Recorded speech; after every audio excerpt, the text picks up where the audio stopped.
Hello, good morning, good afternoon, good evening and very good night to everyone. आज हम लोग का main topic रहेगा द्विध्रुव के कारण वैद्युत क्षेत्र की तीव्रता ज्ञात करना। किस प्रकार से हम अच्छी स्थिति पे ज्ञात करेंगे, किस प्रकार से हम निरक्षीय स्थिति पे ज्ञात करेंगे, इनका पूरा डेरिवेशन आपको बहुत ही आसान तरीके से आज हम समझाने वाले हैं। लेकिन उसके पहले एक छोटा सा टॉपिक जो पीछे की वीडियो में छूट गई थी, वैद्युत द्विध्रुव आघूर्ण, उसे हम पढ़ लेते हैं। तो वैद्युत द्विध्रुव आघूर्ण क्या होता है? वैद्युत द्विध्रुव आघूर्ण जो है एक सदिश राशि है जिसका परिमाण मीन्स जिसका वैल्यू जो होता है, जिसका परिमाण द्विध्रुव के एक आवेश के परिमाण तथा उन द्विध्रुव के लंबाई के गुणनफल के बराबर होता है। सीधी सी बात है, द्विध्रुव की लंबाई मतलब उन दोनों आवेशों के बीच की दूरी के गुणनफल के बराबर होता है। ठीक है, चूंकि ये सदिश राशि है इसलिए इसकी दिशा भी होगी, इसकी दिशा द्विध्रुव की अक्ष के अनुदिश ऋण आवेश से धन आवेश की ओर होती है।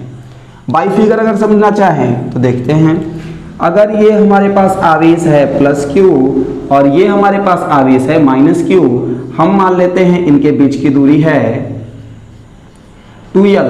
हमने आपको बताया था कि इनके बीच की दूरी को 2l क्यों मानते हैं? 2l इसलिए मानते हैं ताकि आगे का आने वाला डेरिवेशन हमारा इजी हो जाए। तो देखिए, अगर हम इसका फॉर्मूला लिखना चाहें कि वैद्युत द्विध्रुव आघूर्ण किसके बराबर होता है, तो पहले एक बार परिभाषा पढ़ते हैं, फॉर्मूला हमारे हाथों में। किसी वैद्युत द्विध्रुव का वैद्युत द्विध्रुव आघूर्ण एक सदिश राशि है। ये तो बात रही कि सदिश है कि अदिश है, जिसका परिमाण एक आवेश के परिमाण। तो देखिए, जिसका परिमाण जो है वैद्युत द्विध्रुव आघूर्ण को P से प्रदर्शित करते हैं और चूंकि सदिश है इसलिए वेक्टर P। इसका परिमाण जो है वह एक आवेश के परिमाण, एक आवेश का परिमाण मीन्स Q, प्लस Q वाला भी ले सकते हैं, माइनस Q वाला भी ले सकते हैं। यहाँ पे प्लस या माइनस नहीं पुट करेंगे। तो दोनों आवेशों के बीच की दूरी तो 2l है, के बराबर होता है। मीन्स हम कह सकते हैं कि वेक्टर P बराबर होता है Q इंटू 2l। जहां तक रही बात इनके SI मात्रक एवं विमा की, तो इनका SI मात्रक कूलाम मीटर तथा विमा LPa होता है। तो चलते हैं वीडियो के नेक्स्ट पार्ट में। तो चलिए, आ चुके हैं हम लोग अपने ब्रह्मास्त्र की तरफ, जो परीक्षा में पूछा जाता है। ठीक है, दो प्रकार से पूछा जाता है, एक अच्छी स्थिति से और एक निरक्षीय स्थिति से। अच्छी स्थिति को हम अच्छी अथवा अनुदैर्ध्य स्थिति अथवा 10A स्थिति कहते हैं। परीक्षा में पूछा जाएगा तो ये वीडियो देखने के बाद आप पक्का छोड़ के नहीं जाएंगे इसे, ये हमारी गारंटी है। समझ में नहीं आएगा तो कमेंट करके आप बताइएगा कि सर इस स्टेप पे समझ में नहीं आएगा, और हमको तो ये उम्मीद है कि हमारे बताने के बाद ये चीज समझ में ना आए तो ये हो ही नहीं सकता। लेकिन फिर भी इतना ज़्यादा कह तो नहीं सकते, लेकिन आप वीडियो देखिए, अंतिम तक देखिए, और जहाँ पे समझ में ना आए, दिक्कत हो तुरंत पूछिएगा। तो सबसे पहले हमें अच्छी अथवा अनुदैर्ध्य स्थिति के लिए एक फिगर ड्रॉ करना पड़ता है। फिगर मीन्स डायग्राम ड्रॉ करना पड़ता है। जैसा कि हम मान लेते हैं कि ये एक द्विध्रुव है, एक माइनस क्यू, द्विध्रुव मतलब दो ध्रुव वाला, एक प्लस क्यू, और इनके बीच की दूरी हम मान लेते हैं कि इनके बीच की दूरी 2l है। ये होता ही है। अगर यह इनका जो द्विध्रुव आघूर्ण है P है, तो इनकी आधी दूरी होगी स्मॉल l। ध्यान से देखिएगा, आधी दूरी स्मॉल l, तो आधी दूरी फिर स्मॉल l। यहाँ पे हमने 2l माना है, तो आधी आधी दूरी अगर हम बांटेंगे तो ये यल और यल, मतलब एक इधर और आधा इधर, 2 था तो आधा हो गया, इसीलिए हमने इसको 2l, जैसे शुरू में ही जब द्विध्रुव के बारे में हम बता रहे थे तो हमने 2l माना था, और इसीलिए 2l भी माना था ताकि जब हम इसका डेरिवेशन करें तो यहाँ पे हम इसको l मान लें और यल मान लें, तो l/2 हमें मानना पड़ता। अगर इस द्विध्रुव के कारण किसी बिंदु P पर हमें वैद्युत क्षेत्र की तीव्रता ज्ञात करनी है, इस वैद्युत द्विध्रुव के कारण किसी बिंदु P पर वैद्युत क्षेत्र की तीव्रता हमें ज्ञात करनी है, जिसकी दूरी जो है यहां से r दूरी पर स्थित है। ठीक, स्मॉल r दूरी पर स्थित है बिंदु P, और यहीं पे हमें वैद्युत क्षेत्र की तीव्रता ज्ञात करनी है। तो फिगर समझ में आया कैसे बनाया गया? तो यहाँ पे E1 और यहाँ पे E2। ठीक है, अब डेरिवेशन करने से पहले जो है स्टेटमेंट लिखना इंपॉर्टेंट होता है, ताकि हमें लगे कि हम समझा रहे हैं किसी को। हम एग्जाम में अच्छे से देखिए, स्टेटमेंट के ऊपर भी नंबर मिलता है आपको। स्टेटमेंट अच्छे से लिखेंगे तो नंबर अच्छे से मिलेगा, स्टेटमेंट अच्छे से नहीं लिखेंगे तो नंबर कम मिलेगा। स्टेटमेंट और स्टेप के ऊपर नंबर एग्जाम्स में आते हैं। तो हम पहले लिखेंगे कि माना, ठीक, माना हमें, ठीक, माना हमें द्विध्रुव से स्मॉल r दूरी पर स्थित बिंदु P पर वैद्युत क्षेत्र की तीव्रता ज्ञात करनी है। ठीक, ये हमने लिख लिया। अब वैद्युत क्षेत्र की तीव्रता ज्ञात करनी है तो किसके आवेश के कारण, देखिए एक बार प्लस क्यू आवेश से, एक बार माइनस क्यू आवेश से।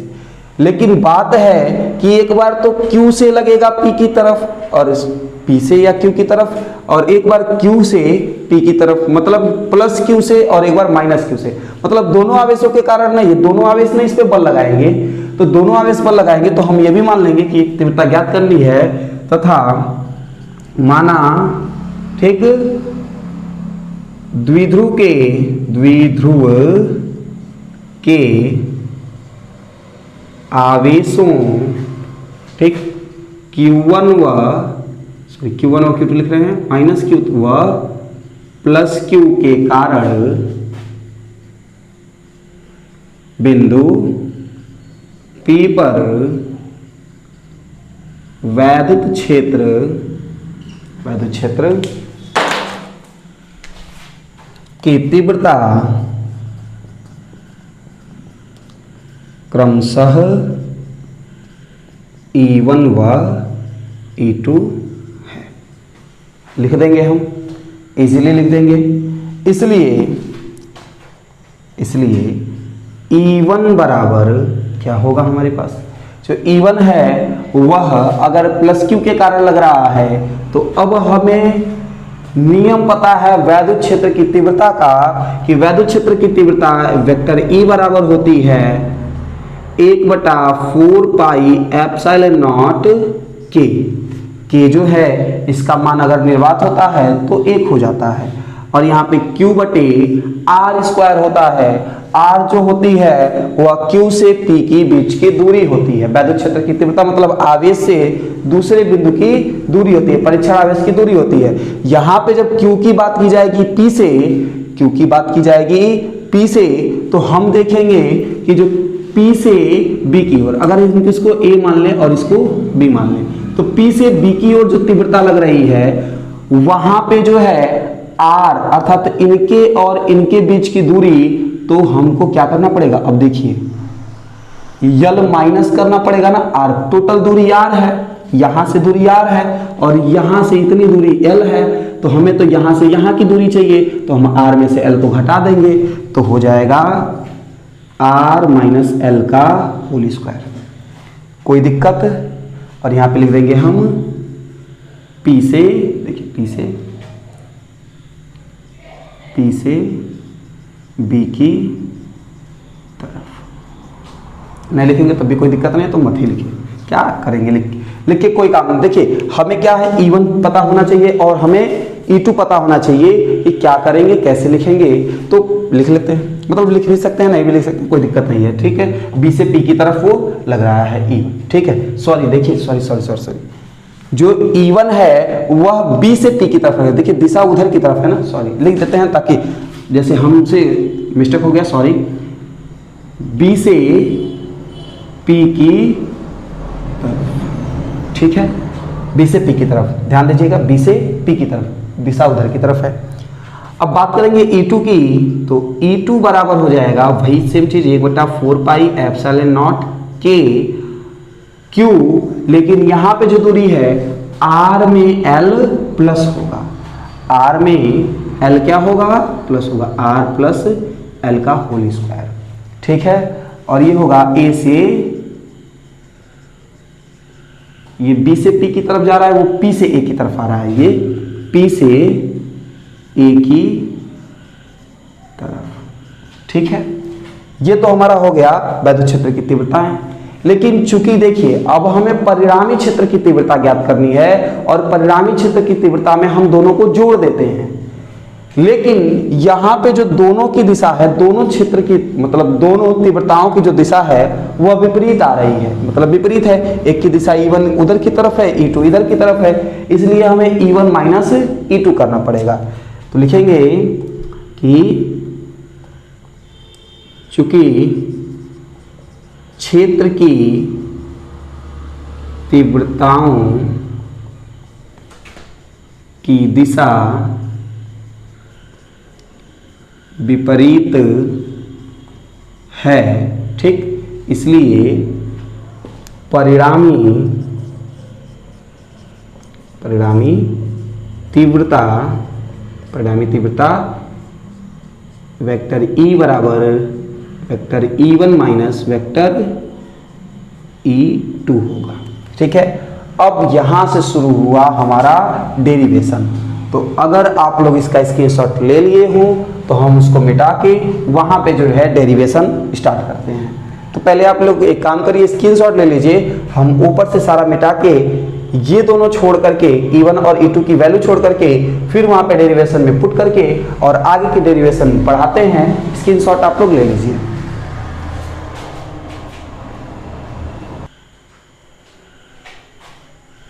तो चलिए शुरू करते हैं अपना डेरिवेशन। हमने लिखा था परिणामी तीव्रता E बराबर E1 माइनस E2। E1 की वैल्यू हमें पता है 1/4 पाई एप्सिलॉन नॉट के Q बटे R माइनस L का होल स्क्वायर, और यहाँ पे माइनस फिर से 1/4 पाई एप्सिलॉन नॉट के Q बटा R प्लस L का होल स्क्वायर। ध्यान देते रहिएगा, जहां पे दिक्कत होगा नोट डाउन करिएगा, आप हमें कमेंट करिएगा, पर्सनल नंबर दे देते हैं, व्हाट्सएप करिएगा, जहां पे दिक्कत होगी तुरंत पूछिएगा। ठीक, इसमें से हमें दिख रहा है कि 1/4 पाई एप्सिलॉन नॉट के 1/4 पाई एप्सिलॉन नॉट के Q और Q सेम है, तो हम इसे कॉमन कर लेते हैं। 4 पाई एप्सिलॉन नॉट के कॉमन कर लिए तो अंदर हमारा बच जाएगा 1/r माइनस L के पावर 2, फिर minus 1/r plus L whole to power 2। ठीक, पूरे के पावर 2 हो जाएगा। इनका तो कोई काम ही नहीं है, जो भी होगा अब इनके बीच होगा। Q बटे 4 पाई एप्सिलॉन नॉट के, देखिए कितना अच्छा नाम है, 4 पाई है। इसका गुणा इधर, इसका गुणा इधर, और इन दोनों का गुणा आपस में, बहुत ही आसान। इसका गुणा इधर, इसका गुणा इधर, और इन दोनों का गुणा आपस में। जिनको जीरो नहीं आता है, जिनको कुछ नहीं आता है, उनके लिए कि जब भी भिन्न का जोड़ या घटाना होता है तो अगर एलसीएम ले सकते हैं तो ले लो, नहीं लेते हैं तो सीधे सीधे करोगे आसानी से। इसका इधर गुणा, इसका इधर गुणा, इन दोनों का आपस में गुणा, तो ये हो जाएगा R प्लस L का whole square minus R minus L का होल स्क्वायर, और बटे R माइनस L का होल स्क्वायर और R प्लस L का होल स्क्वायर। ठीक है, कोई दिक्कत है, होने भी नहीं चाहिए। अब हम देखिए एक एक स्टेप धीरे धीरे करते चल रहे हैं, टाइम भले ही ज़्यादा लगे लेकिन हमें पढ़ना तो पूरा है। यहाँ पे हम इसको a प्लस बी के होल स्क्वायर के फॉर्म में तोड़ देंगे तो आ जाएगा आर स्क्वायर। देखिए फॉर्मूला लिख देते हैं a प्लस बी के होल स्क्वायर का, जो बायोलॉजी वाले हैं उनके लिए a प्लस बी का होल स्क्वायर इक्वल टू होता है a square plus 2ab plus b का स्क्वायर, और एक और फार्मूला होता है a माइनस बी और a plus B equal to होता है a square minus B square. ये भी फॉर्मूला भी यहाँ पे यूज होगा। अब देखिए आर स्क्वायर प्लस 2rl, पहला पद गुणे दूसरा पद धन l का स्क्वायर। कोई दिक्कत, बिल्कुल आसानी से समझिए। A square plus 2ab plus B के स्क्वायर के फॉर्म में तोड़ा गया, आगे माइनस है तो हमें क्या करना होगा, इन्हें अंदर ही अंदर तोड़ना होगा, तो हो जाएगा r का स्क्वायर, ठीक, फिर माइनस 2rl और फिर प्लस l का स्क्वायर। ठीक है, नीचे जो है देखिए अगर स्क्वायर ना होता तो ये a minus B A plus B, तो हम इसे R square minus L square लिख देते। जबकि स्क्वायर है तो हम इसका स्क्वायर लिख देते हैं। क्या दिक्कत आ रही है? बिल्कुल इजी। ठीक है, आगे बढ़ते हैं।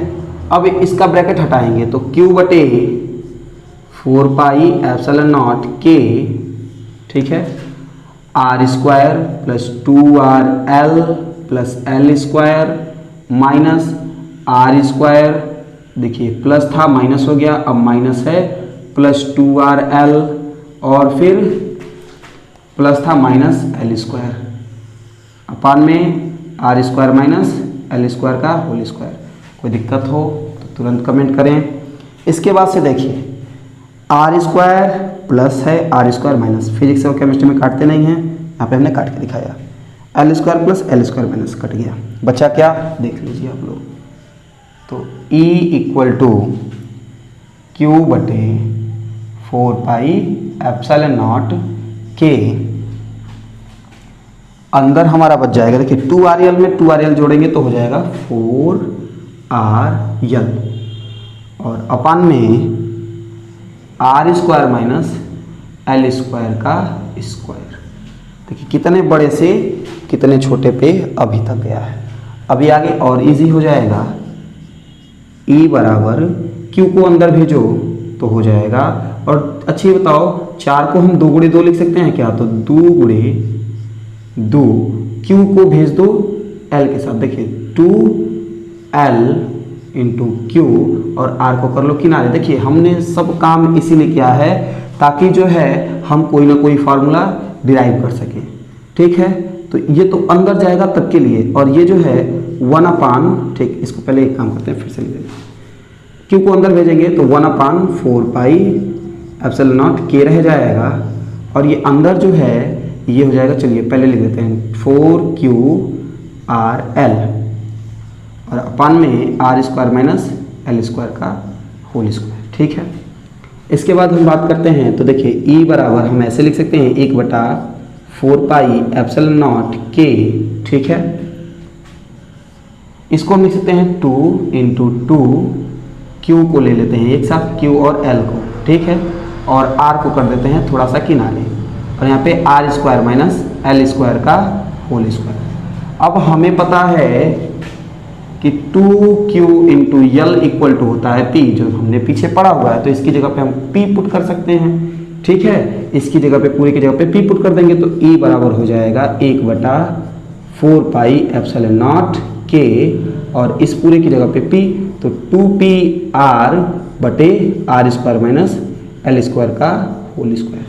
यहाँ तक तो कोई दिक्कत होनी ही नहीं चाहिए आप लोगों को। ठीक है, अब जो है इनको हम आगे ले चलेंगे तो देखिए R जो है इससे दूरी पर है, L जो है अत्यंत, अब जब 2L छोटी दूरी है तो L तो और छोटी होगी, और जब L छोटी होगी तो L स्क्वायर और ही छोटी होगी, यानी कि हम L स्क्वायर लिखेंगे, चूंकि दिखाई तो दे रहा होगा आप लोगों को शायद, एक बार चेक कर लेते हैं दिखाई दे रहा है कि नहीं नीचे। ठीक है, जी हाँ दिखाई दे रहा है, बिल्कुल दिखाई दे रहा है। ठीक है, तो देखिए हम लिखेंगे चूंकि L is less than R, ठीक, so L square is also less than R square, so we have to neglect them. मतलब हमें अब क्या करना होगा, L स्क्वायर को नेग्लेक्ट, मतलब 9 के बराबर लिखेंगे, इसलिए L स्क्वायर को नगण्य, मतलब नहीं लेंगे, नगण्य मानने।